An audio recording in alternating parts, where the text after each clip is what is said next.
السلام علیکم۔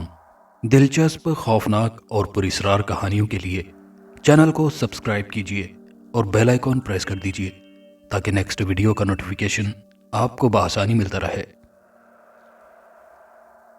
گاڑی پورچ میں کھڑی کرنے کے بعد میں گاڑی سے اترا اور اس گھر کو بغور دیکھنے لگا۔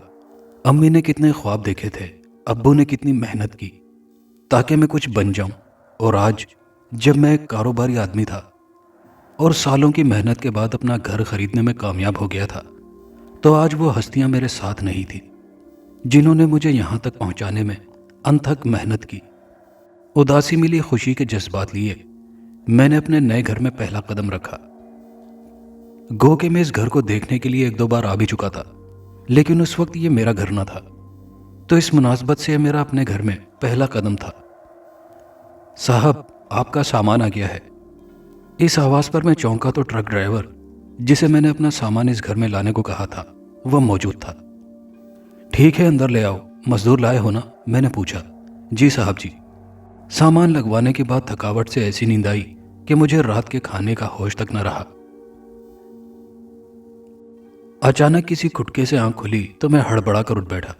کمرے میں کوئی نہ تھا، لیکن ایک مانوس سی خوشبو فضا میں محسوس ہو رہی تھی۔ جب ہی دروازے پر چرچراہٹ ہوئی اور ایک سفید آنچل لہرا کر غائب ہو گیا، میں جلدی سے بستر سے نکلا اور اس طرف لپکا۔ دروازہ کھول کر جیسے ہی میں باہر نکلا، ایک نسوانی سراپا خراما خراما چال چلتا ہوا باہر کی جانب جاتا دکھائی دیا۔ میں تیز بھاگا، لیکن پھر بھی اس کی رفتار کا مقابلہ نہ کر پایا تھا اور وہ بیرونی دروازے سے باہر نکل گئی۔ میں جلدی سے دروازہ کھول کر گلی میں نکلا، لیکن وہاں کوئی نہ تھا۔ میں اسے پہچان چکا تھا۔ حمیرہ، حمیرہ کہاں ہو تم؟ میں زور سے چلانے لگا۔ اچانک روشنی کا تیز جھماکا ہوا اور میری آنکھ کھلی۔ میں ہڑبڑا کر اٹھ بیٹھا۔ وہ میری زندگی سے چلی تو گئی، لیکن میرے خیال و خواب میں ابھی بھی اسی کا بسیرا تھا۔ دن گزرنے کے ساتھ ساتھ میں گھر میں اکیلے اکتاہٹ محسوس کرنے لگا۔ اس سے پہلے فلیٹ میں جن دوستوں کے ساتھ رہتا تھا، وہاں ہم خوب ہلہ گلہ مچائے رہتے تھے۔ اسی لیے میں نے آج اپنے پرانے دوستوں کو اپنے گھر پر رات کے کھانے کی دعوت دی۔ یوں تو سبھی میرے دوست جگری تھے، لیکن کامران وہ تھا جو میرے سب سے قریب تھا، بن کہے سب سمجھ جاتا تھا۔ تو بہت اکیلا محسوس کرتا ہوگا نا، لیکن ہم روزانہ تو یہاں نہیں آ سکتے۔ میری بات مان، تو شادی کر لے سمیر۔ اس نے گویا ایک جملے میں میری ساری کیفیت بیان کر دی، اور وہ مطالبہ بھی کر دیا جو ہر بار کرتا آیا تھا، اور میں ہر بار کی طرح اب بھی خاموش رہا۔ یار، اب تمام عمر تو ماضی کے سہارے کیسے جی سکتا ہے؟ پرانی یادیں بھلا کر اب آگے بڑھنا ہوگا۔ دوستوں کے جانے کے بعد میں کامران کی باتوں پر سوچنے لگا، لیکن میرے لیے یہ دنیا کا مشکل ترین کام تھا۔ اپنی مرحوم بیوی حمیرہ کے جانے کے بعد میں کسی نہ کسی طرح زندگی میں واپس تو آ گیا، لیکن دل کا وہ کونا جو حمیرہ کے نام کر دیا تھا، اس میں کسی کو جگہ نہ دے سکا تھا۔ گئے وقتوں کے صحرا میں جانے کب تلک میں تشنا آرزوؤں کو لیے گھومتا رہا تھا، اور پھر نیند کی وادیوں میں چلا گیا۔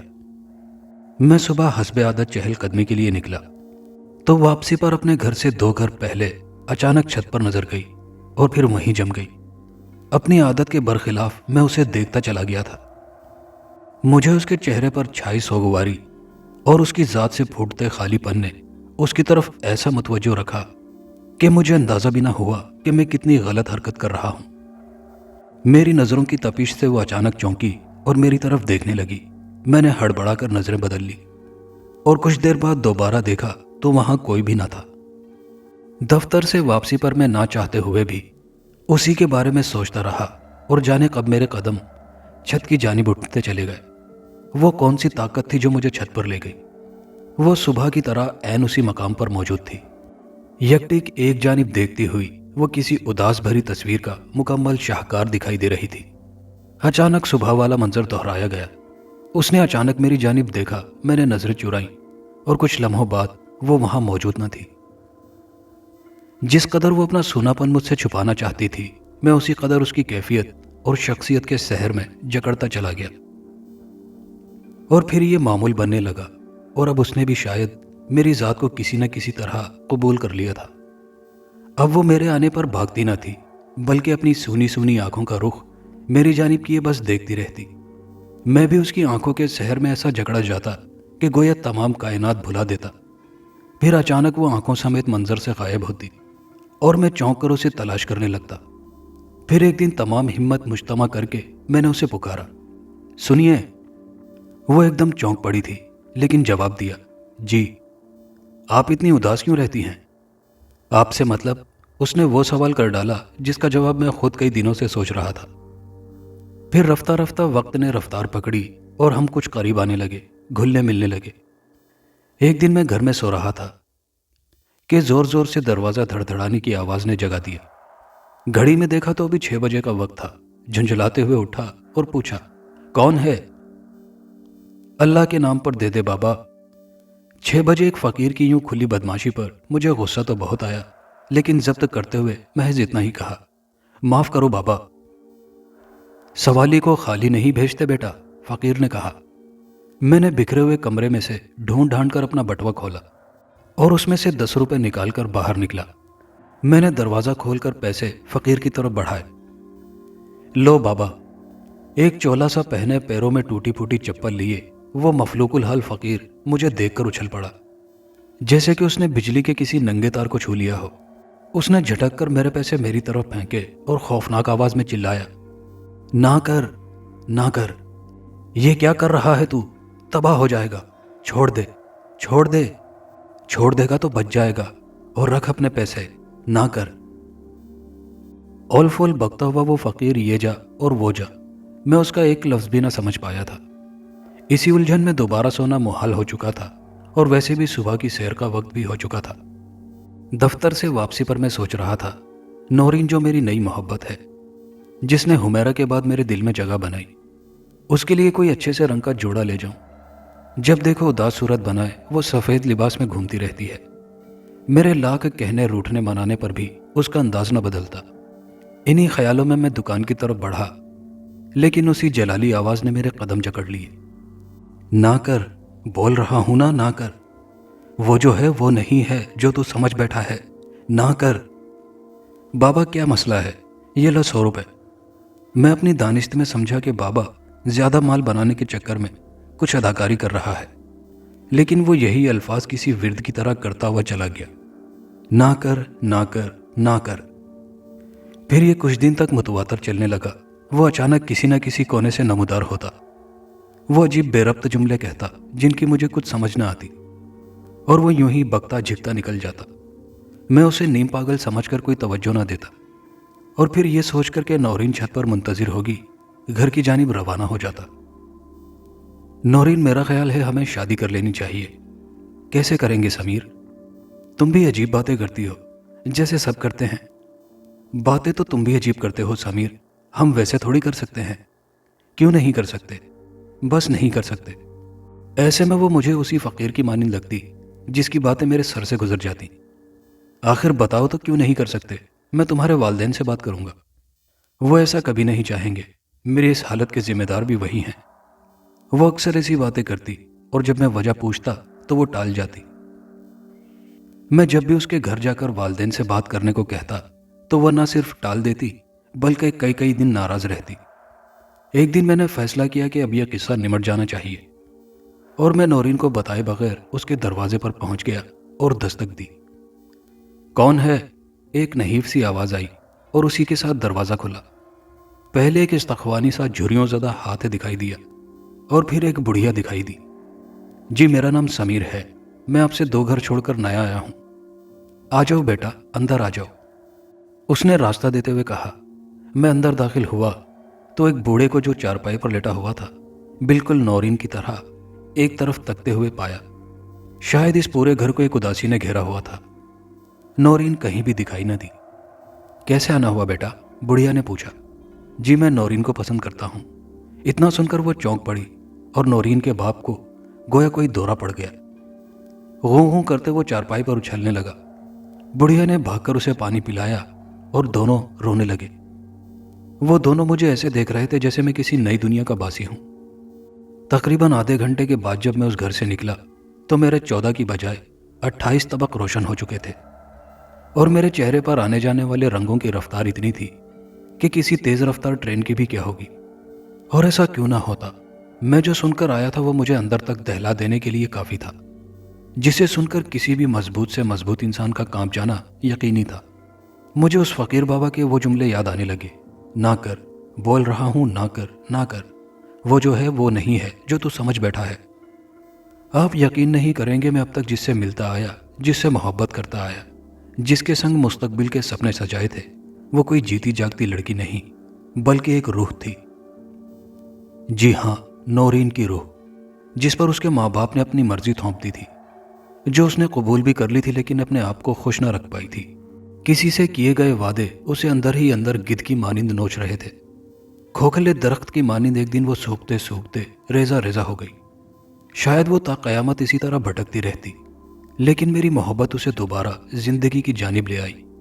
کیسا عجیب جملہ ہے ویسے، کسی روح کا زندگی کی طرف لوٹنا۔ شاید محبت بھی ایسے کئی عجیب جملوں کا مجموعہ ہے۔ وہ دنیا میں واپس تو نہیں آ سکتی تھی، اور نہ ہی اس کی تشنہ آرزوئیں اسے دنیا سے مکمل ناطہ توڑنے دیتی، لیکن پھر میں اس کے اور دنیا کے درمیان ایک رابطہ بن گیا۔ اس کی نظروں کے سحر میں کئی باتیں جو پہلے میرے دماغ میں نہ آ سکی تھیں، اب وہ سانپ بن کر کل بلا رہی تھیں۔ شروع کے دنوں میں ہمارے درمیان 2 گھروں کا فاصلہ ہونے کے باوجود ہم بآسانی بات کر لیتے۔ اس کا ہمیشہ ایک ہی لباس میں ملبوس رہنا، میرا اس کے گھر جانے کا کہنے پر سیخ پا ہو جانا، یہ ایسے سوال تھے جو میرے سامنے تھے، مگر میں کبھی ان پر غور نہ کر پایا تھا۔ اور اب ایک اور سوال جو میرے من میں کل بلا رہا تھا کہ آخر وہ پوری دنیا میں مجھے ہی کیوں دکھائی دی تھی؟ شاید ہم دونوں ہی وقت کی ستم ظریفی کا شکار تھے۔ ہم دونوں نے ہی اپنی عزیز ترین ہستیوں کو کھویا تھا۔ ہاں، وہ سانجھا دکھ ہی تھا جس نے 2 ہستیوں کو، 2 الگ الگ دنیاؤں کی ہستیوں کو آپس میں جوڑ دیا تھا۔ میں انہی سوالوں میں گم تھا کہ جب مجھے لگا کوئی سایہ سا کھڑکی سے گزرا ہو۔ میں نے کھڑکی کے پاس آ کر دیکھا تو وہاں کوئی نہ تھا۔ اچانک لگا جیسے کسی نے میرا ہاتھ پکڑا ہو۔ ڈر کے مارے مڑ کر دیکھا تو وہاں بھی کوئی نہ تھا۔ میرا حلق خشک ہونے لگا تھا۔ دالان کی طرف سے مجھے اس کے سسکنے کی آواز سنائی دی۔ میں ڈرتے ڈرتے اس کی طرف بڑھا کہ اچانک دالان کی بجائے اوپری کمرے کے دروازے میں ایک سایہ سا کھڑا دکھائی دیا۔ کون؟ میں نے ہکلاتے ہوئے کہا، اور جواب میں محض سسکیاں سنائی دینے لگی۔ نورین کی سسکیاں بڑھنے لگی تھی۔ عجیب پراسرار سا ماحول وہاں بن گیا تھا۔ اندھیری رات میں ایک سایہ وہاں موجود تھا۔ میں نیچے اندھیرے میں اس طرف دیکھے جا رہا تھا اور چاروں جانب سسکیاں گونج رہی تھیں۔ اس کی حقیقت جان لینے کے بعد ایک خوف میری رگوں پے میں سرایت کر چکا تھا۔ اس نے میری کسی بات کا جواب نہ دیا۔ اس کی سسکیوں کی آواز گھنٹہ بھر آتی رہی، اور پھر وہ ایک جھونکے کی مانند میرے وجود سے ٹکراتے ہوئے نکل گئی، اور میں جو کہ اب تک وہاں بت بنا کھڑا تھا، دھڑام سے قریبی صوفے پر گر گیا۔ میں صبح دفتر جانے کے لیے نکلا تو گھر میں اس کی مہک ابھی تک موجود تھی، جس کی وجہ سے مجھے خوف کی ایک جھرجھری سی آ گئی۔ دفتر کے باہر فقیر بابا سر جھکائے بیٹھا تھا۔ میں لپک کر اس کے پاس پہنچا۔ بابا، بابا میری مدد کرو، میری مدد کرو بابا۔ میں کچھ سمجھ نہیں پایا تھا۔ کہتے ہوئے میں نے اسے جھنجھوڑ کر رکھ دیا تھا۔ میرے ہلانے پر اس نے نظریں اٹھائیں اور ایسی خالی نظروں سے مجھے دیکھا جیسے وہ مجھے جانتا ہی نہ ہو۔ میرے لاکھ بلانے پر بھی اس نے دوبارہ مجھے نہ سنا، اور پھر میں بوجھل قدموں سے دفتر کو چل دیا۔ آج گھر جانے کا بالکل ارادہ نہ تھا، لیکن جاتا بھی تو کہاں جاتا۔ میں نے ڈرتے ڈرتے گھر میں قدم رکھا۔ اس کی مہک بھی اب فضا سے معدوم ہو چکی تھی۔ کھانا کھا کر کسی طرح خود کو سونے کے لیے آمادہ کیا، اور خوف کے باوجود کسی طرح سو ہی گیا۔ وہ آدھی رات کا وقت ہوگا جب اس کی مہک میرے نتنوں سے ٹکرائی اور میری آنکھ کھل گئی۔ وہ میری جانب پشت کیے کھڑی تھی۔ اس کے لمبے بال لہرا رہے تھے، جبکہ وہاں ہوا کا نام و نشان نہ تھا۔ فضا کل کی طرح سسکیوں سے گونج رہی تھی۔ عجیب سوز، عجیب آہوزاری تھی جو مجھے مزید خوفزدہ کیے دے رہی تھی۔ نورین، تم یہاں؟ میں بمشکل اتنا ہی کہہ پایا۔ اس نے مڑ کر نہ دیکھا، لیکن اس کی سسکیوں کی گونج میں اضافہ ہوتا چلا گیا، حتیٰ کہ مجھے ایسا لگنے لگا جیسے میرے کانوں کے پردے پھٹ جائیں گے۔ میں نے کانوں پر ہاتھ رکھا اور آنکھیں میچ لی۔ کچھ دیر بعد ہاتھ ہٹائے اور آنکھیں کھولی تو وہاں کچھ بھی نہ تھا۔ میں خوف کے مارے پسینے میں شرابور ہو چکا تھا۔ کھڑکی کی جانب سے ایک ورق دائیں بائیں جھومتا ہوا نظر آیا۔ اندھیرے کے باوجود وہ اپنے ساتھ عجیب سی روشنی لا رہا تھا۔ پھر وہ زمین پر گرا اور ہر طرف گہرا اندھیرا ہو گیا۔ میں ہمت کر کے اٹھا، کمرے کی بتی جلائی اور اسے اٹھا کر پڑھنے لگا۔ میں نے کسی کو بہت چاہا تھا لیکن اسے مجھ سے دور کیا گیا۔ میں اس وقت مجبور تھی سمیر، رواجوں میں جکڑی ہوئی ایک بے بس اور کمزور لڑکی۔ سماج کے آگے سر تو جھکا لیا تھا لیکن اپنی آرزوؤں کو نہ دبا سکی تھی۔ میرا حلق خشک ہونے لگا، ورق میرے ہاتھ سے چھوٹ کر نیچے گرا۔ اس دن مجھ پر چشم کشا لیکن ایک تلخ حقیقت کا ادراک ہوا۔ ہم کسی کو کتنا بھی چاہیں، کتنے بھی جینے مرنے کے عہد و پیما کریں، لیکن یہ کڑوی حقیقت ہے کہ ہمارے ایسے اکثر دعوے ریت کی دیوار ثابت ہوتے ہیں، اور یہ عموماً جذباتیت پر مبنی کھوکھلے دعوے ہوتے ہیں۔ مجھے کسی جگہ پڑھی وہ سطریں یاد آنے لگیں۔ کچھ لوگوں کو کھو دینے کے بعد ہم سوچتے ہیں کہ ہم مر کیوں نہیں گئے، لیکن پھر ہم جیتے چلے جاتے ہیں اور دنیا میں کھو جاتے ہیں۔ مجھے بھی اس پل زندگی سے بے انتہا محبت محسوس ہوئی اور میرے جسم میں موت کے خوف سے سنسناہٹ ہونے لگی۔ نورین سے محبت پر میرے جینے کی خواہش غالب آنے لگی، لیکن مجھے اس مسئلے کا کوئی حل نظر نہ آتا۔ فقیر بابا، اچانک یہ نام میرے ذہن میں بجلی کی مانند کوندا، کیونکہ صرف وہی ایک شخص تھا جو نہ صرف اس معاملے کو مجھ سے پہلے ہی جانتا تھا بلکہ مجھے آنے والے خطرے سے آگاہ بھی کرتا رہا تھا۔ دن چڑھا تو میرا دفتر جانے کا کوئی ارادہ نہ تھا، لیکن فقیر بابا کی آس میں تیار ہو کر دفتر چل دیا۔ دفتر کے باہر پہنچا تو وہ مجھے کہیں نظر نہ آیا۔ کئی بار میں نے اسے باہر آ کر دیکھا لیکن اس کا دور دور تک کہیں کوئی نام و نشان نہ تھا۔ شاید قدرت بھی میری مدد کو آمادہ نہ تھی اور میرے دن ضرور گنے جا چکے تھے۔ میرا دل ڈوبتا چلا گیا۔ دفتر سے واپسی پر میں نے سوچا کہ میں گھر جانے کی بجائے کامران کی طرف چلا جاؤں۔ کچھ ہی وقت کے بعد میں اس کے گھر پر تھا۔ دروازہ کھولتے ہی حیرت اور خوشی کے ملے جلے جذبات کے ساتھ اس نے میرا خیر مقدم کیا، لیکن پھر اچانک چونکتے ہوئے بولا، یار سمیر، یہ تجھے کیا ہوا ہے؟ بیمار ہے کیا؟ یار کچھ بتایا تک نہیں، اپنا چیک اپ وغیرہ کروایا؟ کچھ نہیں یار، بس کام سے تھکاوٹ ہے آج کل، سوچا آج تجھے اور بھابھی کو تنگ کروں۔ میں کشمکش میں تھا کہ اسے بتانا مناسب ہوگا یا نہیں۔ کچھ دیر باتیں کرنے کے بعد اس نے میری کیفیت کو دیکھتے ہوئے مجھے مہمان خانے میں سونے کے لیے بھیج دیا۔ رات خیریت سے گزری اور ابھی میں آرام کر ہی رہا تھا کہ بستر کے دائیں جانب پڑے اس پرچے پر نظر پڑی۔ بھاگ کر کہیں نہیں جا سکتے سمیر، تم بھول گئے ہو، میں اب حدوں کی قید میں نہیں۔ بہتر ہوگا کہ ہم دونوں ایک ساتھ اپنے گھر میں رہیں تاکہ تمہاری وجہ سے دوسروں پر برا وقت نہ آئے۔ یقیناً میرے پاس اب اس کے سوا کوئی چارہ نہ تھا کہ میں دوسروں کی زندگی خطرے میں ڈالنے کی بجائے اپنے گھر میں آنے والی اپنی موت کا انتظار کروں۔ اسی ادھیڑ بن میں دفتر پہنچ گیا۔ میں بجھے قدموں سے دفتر کے دروازے کی طرف بڑھ رہا تھا کہ قہقہوں کی آواز نے میرے قدم روک لیے۔ مجھے ڈھونڈتا ہے، جب میں کہتا تھا تب سنتا نہیں تھا، اب مجھے ڈھونڈتا ہے۔ مجھ پر یقین آ گیا لیکن اس پر یقین نہیں کیا۔ جس کے ہاتھ میں ڈور ہے، جا اسی کے پاس جا، صرف وہی تیری مدد کر سکتا ہے، جا، چلا جا۔ بابا اچانک نمودار ہوتے ہی گرجنے لگا تھا۔ بابا خدا کے لیے مجھے راستہ دکھاؤ، میں گڑ گڑایا۔ سب راستے اسی کو جاتے ہیں کم عقل، چلنے کی کوشش تو کر، قدم تو آگے بڑھا۔ اتنا کہہ کر وہ ایک طرف چل دیا اور میں دیوانوں کی طرح اس کے پیچھے بھاگا۔ اگلے موڑ سے بابا دائیں مڑا تو میں بھی بھاگ کر اسی جانب لپکا، لیکن دور دور تک کسی انسان کا نام و نشان تک نہ تھا۔ میری کیفیت اس وقت بالکل ایسی ہو رہی تھی جیسے کسی ماں کے چاروں بیٹے ایک ہی حادثے میں دنیا سے چلے گئے ہوں۔ پھر وہاں موجود لوگوں نے ایک سوٹڈ بوٹڈ سمجھدار دکھنے والے آدمی کو بیچ چوراہے پر گھٹنوں کے بل روتے دیکھا۔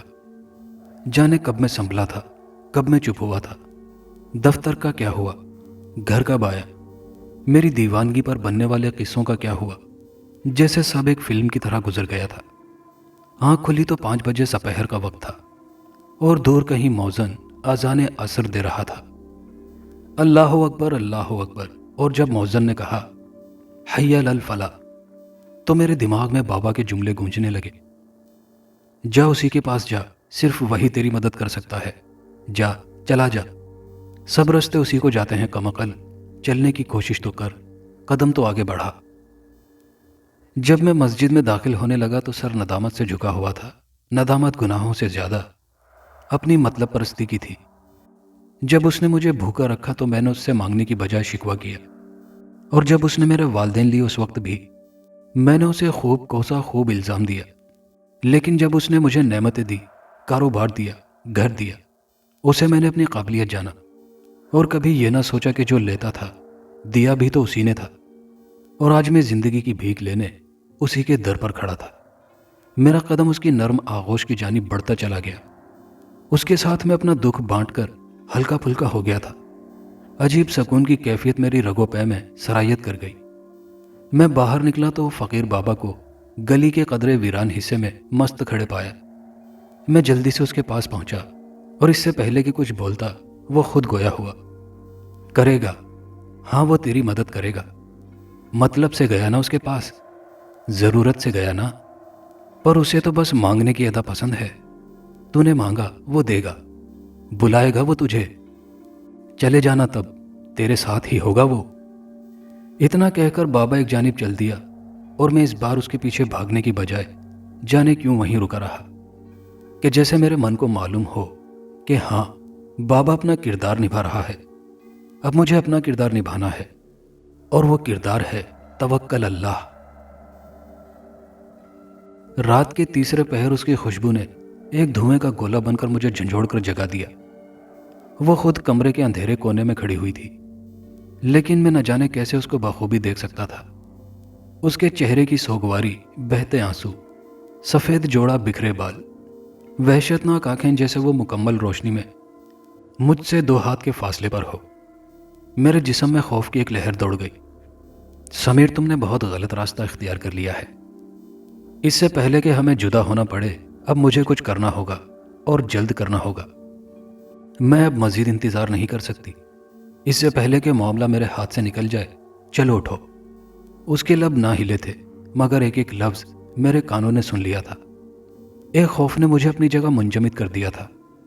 پسینے کے قطرے میری پیشانی اور جسم سے بہہ بہہ کر بستر کو بھگونے لگے تھے۔ وہ مجھے بلا رہی تھی اور میں بس اسے خوفزدہ سہما سہما دیکھے جا رہا تھا۔ جبھی میرے اندر سے جیسے میرا عکس مجھے چھلنی کرتا ہوا نکلا اور بستر کے پاس کھڑا ہو گیا۔ میں اپنی آنکھوں کے سامنے اپنی روح کو جاتا ہوا دیکھنے لگا، لیکن دوسرے ہی پل روشنی ہو گئی۔ لیکن اب میں خود کو بے بس، بے جان، لیٹا ہوا اپنی روح کی نظر سے دیکھ رہا تھا۔ وہ مجھے کھینچ کر لے جا رہی تھی اور میں اپنی تمام تر قوت صرف کر کے بھی خود کو روک نہیں پا رہا تھا۔ نورین ہوا میں معلق میرے آگے اڑنے لگی اور میں کسی نظر نہ آنے والی ڈور کے سہارے اس کے ساتھ کھینچا چلا جا رہا تھا۔ مجھے لیے وہ گھر سے نکلی۔ گلی ویران پڑی تھی، جیسے تمام علاقے کو سانپ سونگھ گیا ہو یا کسی آسیب نے سب کو گہری نیند سلا دیا ہو۔ عجیب وحشت کا عالم تھا۔ اس کا رخ شہر کے باہر کی طرف ہوا تو مجھے لگا شاید میرے رب کی یہی مرضی ہے، شاید میرے گناہوں کی یہی سزا ہے کہ مجھے کلمہ تک نصیب نہ ہوا۔ دعائیں رد ہونے کے احساس نے مجھے رنجیدہ کر دیا، لیکن دعائیں جو دل سے مانگی جائیں رد نہیں ہوتی۔ اس اندھیری رات میں ویران جگہ پر ایک بکھرے بالوں والا شخص لاٹھی لیے کھڑا تھا۔ اس کے بال ہوا میں لہرا رہے تھے، اس کی آنکھوں میں جلال عروج پر تھا۔ ہاں، اس نے میری مدد کو مسیحا کو بھیج دیا تھا۔ نورین ٹھٹک کر رک گئی، اور میں بھی، اور دل سے پھر ایک ہی آواز نکلی، فقیر بابا۔ نورین کبھی دائیں کبھی بائیں سے نکلنے کی کوشش کرتی، لیکن جانے اپنی جگہ خاموش کھڑا فقیر بابا ایسی کیا کرامت رکھتا تھا کہ وہ جہاں بھی جاتی کسی اندیکھی دیوار سے ٹکرا جاتی۔ تجھے کسی کی زندگی لینے کا اختیار نہیں دیا۔ تیری زندگی اچھی تھی یا بری، تو نے جی لیا، چلی جا اپنی دنیا میں۔ فقیر بابا نے اسے حکم دیا۔ نورین پھر خوفناک انداز میں سسکنے لگی۔ وہ بھیک مانگنے کے انداز میں بولی، مجھے زندگی میں کچھ نہ ملا، اب میں خالی ہاتھ نہیں جاؤں گی۔ وہ بے بس ہوتے ہوئے اپنی ضد پر اڑ گئی تھی۔ تو ہوتی کون ہے اس کے کاموں میں دخل دینے والی؟ چلی جا۔ بابا کی جلالی آواز جیسے پورے علاقے میں گونج اٹھی۔ دنیا جیسی گئی سو گئی، اب آخرت کو چل، جا اپنے ٹھکانے پر چلی جا، مہلت دے رہا ہوں تجھے۔